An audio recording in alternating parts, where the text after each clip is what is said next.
તો બીજી તરફ આપણે વાત કરીએ હવે જામનગરની, તો જામનગરથી પણ મહત્વપૂર્ણ સમાચારો જે સામે આવી રહ્યા છે તેમાં જણાવી દઈએ જામનગર મહાનગરપાલિકા વિસ્તારમાં મતદાન શરૂ થઈ ચૂક્યું છે। મતદાનનો ત્યાં લોકો ત્યાં અધિકારનો ઉપયોગ કરી રહ્યા છે। સવારે 7 વાગ્યાથી શાંતિપૂર્ણ માહોલમાં મતદાન શરૂ થઈ ચૂક્યું છે। વોર્ડ નંબર 1 થી 16 માં 206 ઉમેદવારો મેદાને છે।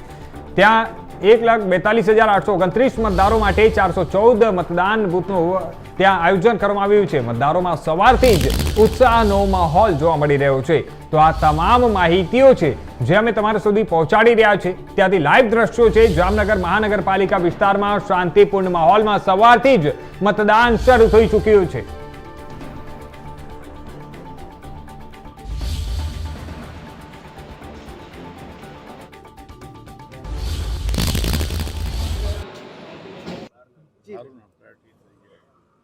છેલ્લા 30 વર્ષથી જામનગરના વિકાસમાં ભારતીય જનતા પાર્ટીનો ફાળો રહ્યો છે અને ભારતીય જનતા પાર્ટી ઉપર જનતાએ વિશ્વાસ મૂક્યો છે।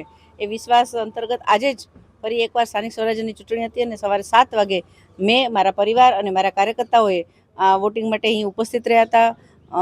ખૂબ સરસ મજાનું આ વાતાવરણ છે। લોકો પણ સવારે 7 વાગેથી લાઈન લગાવીને વોટિંગ માટે ઊભા છે અને ફરી એકવાર જનતા ભારતીય જનતા પાર્ટીને સેવાનો મોકો આપશે અને જામનગરના વિકાસમાં ફરી સાથે સહભાગી થઈ અને લોકોની આશા અને આકાંક્ષાઓ પૂરી કરશું એવો મને વિશ્વાસ છે। અને આ તકે મીડિયાના માધ્યમથી હું પણ લોકોને અપીલ કરું છું કે ખૂબ ઝડપથી આ જે રીતે પ્રક્રિયા ચાલી રહી છે લોકો પણ આમાં સહભાગી થાય અને મતદાન કરવા માટે વહેલી સવારમાં જ અહીં ઉપસ્થિત રહે। આમ તો સાંજે 6 વાગ્યા સુધી મતદાન રહેવાનું છે, એટલે પોતાનો કિંમતી મત આપી અને આપણો જે બંધારણે આપણને હક આપ્યો છે મતદાનનો, એ હકનો ઉપયોગ કરી અને મતદાન અવશ્ય કરે એવી મારી અપીલ છે।